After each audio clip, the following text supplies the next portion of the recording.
what I wanted to talk about is secondary conditions, secondary illnesses, secondary injuries.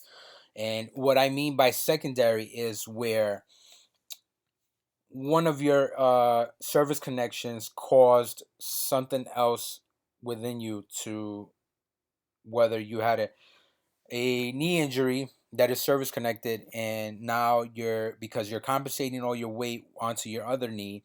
Now your other knee is, you injured it some way, somehow, some shape or form. You injured it.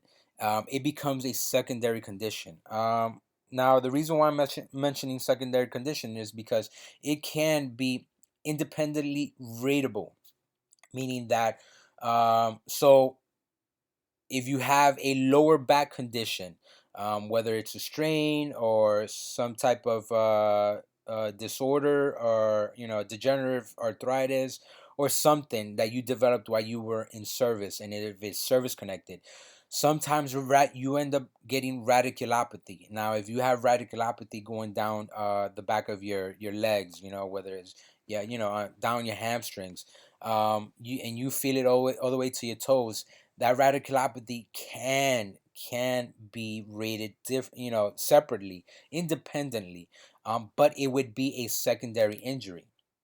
And the reason why I put secondary conditions, because even though this is just spinal, I just wanted you guys to see that sometimes secondary conditions, DOD will only rate conditions that make a soldier unfit for duty. Sometimes the secondary conditions would not be it. Another secondary conditions. So for PTSD is a mental disorder that is caused by experiencing traumatic events. Now, the reason why I read that is because sometimes PTSD, the majority of the times, you will end up getting anxiety attacks. And with these anxiety attacks, sometimes you'll end up getting bowel movements that might not be consistent with a hard stool. Sometimes you'll get soft stools, or you get watery stools. Yes, it's nasty what I'm talking about. But again, this creates a whole nother effect, and it could be IBS. And IBS can be a secondary condition to your PTSD. And it will not only sometimes, like for myself, I have IBS, but that's because I got sick out in Iraq, um, on my first tour in 2003, on the initial push. Yes, I had to mention the initial push.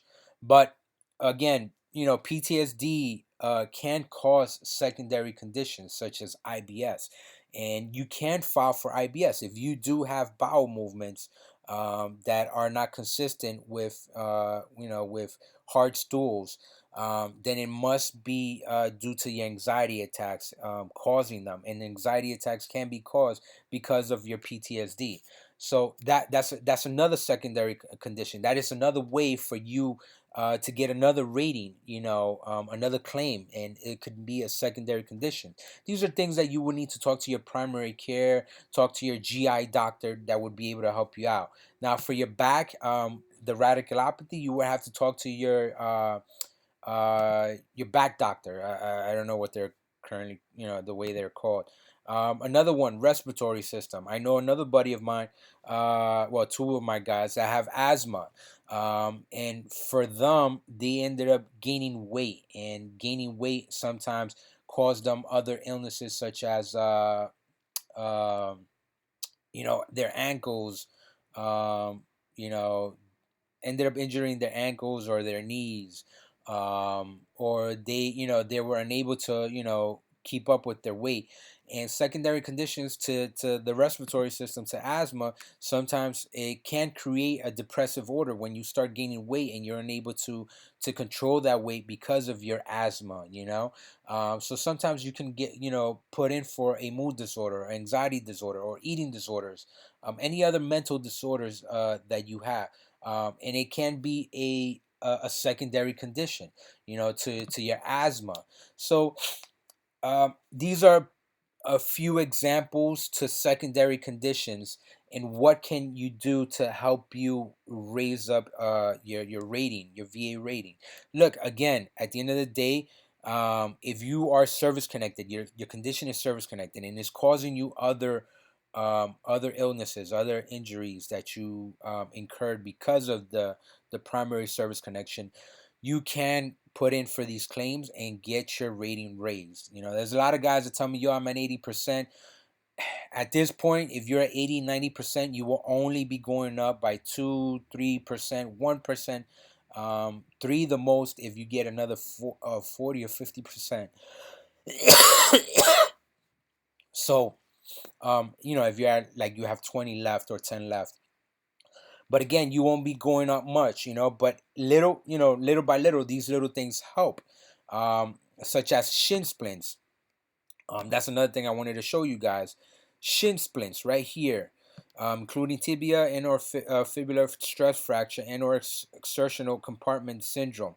Shin splints is another one where you can apply for, and it can help you raise your VA rating, you know, and you know it could help you financially down the road, where you know an extra 10% or an extra you know, you hitting that 100%, you know, could help you financially, you know. So again, these are little things that you can do to help you guys out. And you know, I want you to know exactly what secondary conditions are. All right, guys, take care. Do me a favor, follow my YouTube channel, hit the alert button, and like the video. Or if not, if you didn't like it, hit the unlike button. It doesn't matter to me. All I'm saying is that I just want to share the information that I come across or I have experienced myself and what has gotten me service connected. All right, guys, take care. Bye bye.